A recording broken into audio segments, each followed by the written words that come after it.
Happy New Year, everyone, and welcome to the WHHI Daily News. I'm Robyn Zimmerman. Let's begin with the first news headlines of 2024. The new C.C. Haig landing on Pitney Island is up and running since New Year's Day as the mainland stop on the Daufuskie Island ferry line. Parking is free, but cars should display a verification slip to authorize overnight parking, though there won't be any towing anytime soon. The county is still working on a more permanent option at the Palmetto Bay Marina, but the dock and adequate parking still haven't been finished as yet. And the Murdaugh murder cases are entering a new year with a new judge, and a date for the appeal will be later this month.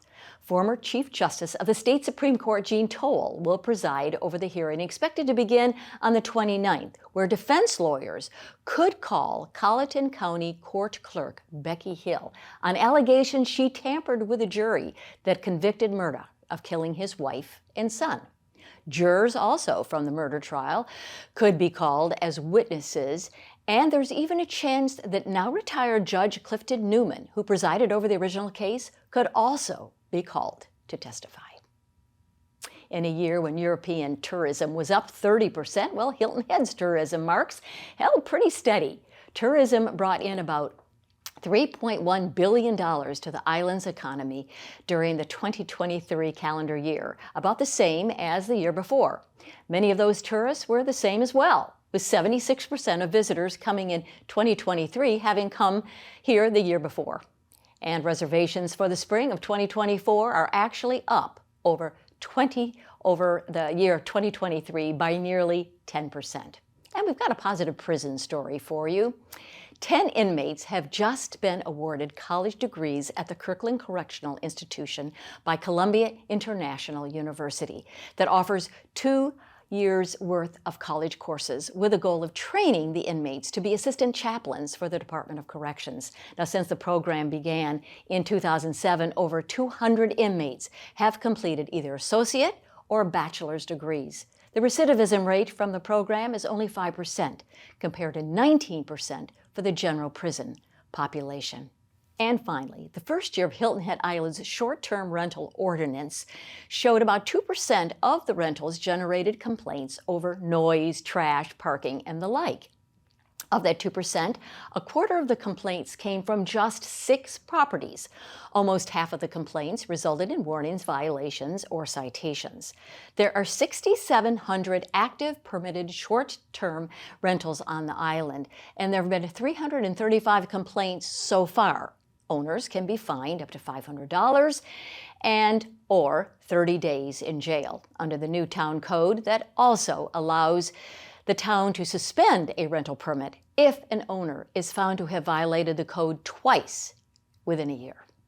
For more information on these stories and many more, please check out the media sources listed on your screen. And remember to follow us on Facebook and Twitter, and check out our website at WHHI-TV.com. If you have a news tip, a story idea, or even a cool weather photo, you can just email it to us at news@WHHI-TV.com. And now let's get an update on sports from Justin Jarrett. Justin, take it away. Hey, it's time to get caught up on what happened on the local sports scene over the holiday break with a new edition of Last Night in the Lowco on WHHI, powered by LowcoSports.com.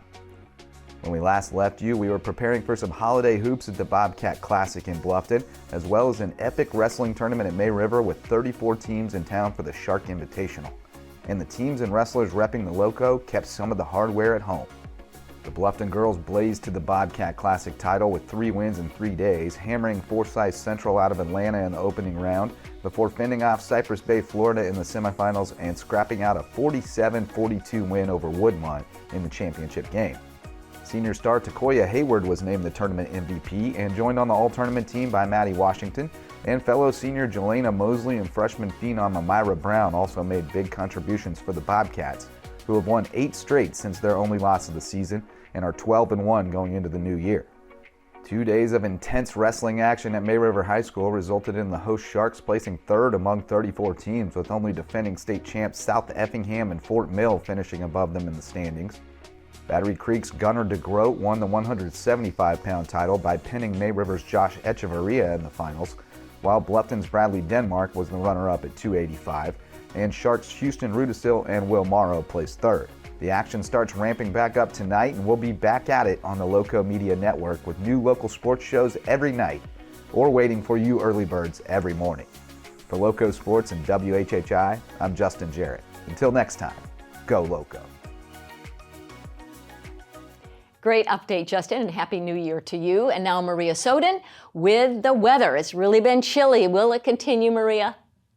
Thanks, Robyn. Yep, so taking a look ahead, we are going to have some nice weather this week with a few showers mixed in, and we also are going to see the temperatures going up by the weekend. So taking a look at Wednesday, it's going to be cloudy throughout the day, then we are going to see some showers in the evening. Hillness going to have a high of 53, a low of 37. Bluffton's going to have a high of 54, a low of 34, and Beaufort's going to have a high of 55, and a low of 37.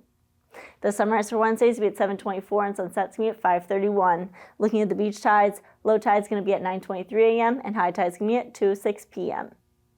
Taking a look into the rest of the week, a little bit into the weekend. Thursday, we're going to start the day off cloudy, but then the sun should be coming out by the afternoon, and the rest of the day is going to stay clear. Highs will be in the 50s, lows in the 40s. Then come Friday, it's going to be sunny throughout the day. Then we are going to see some passing showers in the evening. Highs will be in the mid-50s, lows in the 30s. And then come Saturday, we're going to see a shower in the morning. Then otherwise, the rest of the day is going to be cloudy, windy, and warmer, with the highs in the 60s and lows in the 50s. That's it for today. Let's head back to the desk. And coming up after the break, Dr. Debbie Lines will join us in her monthly Mind Your Health segment. Stay tuned.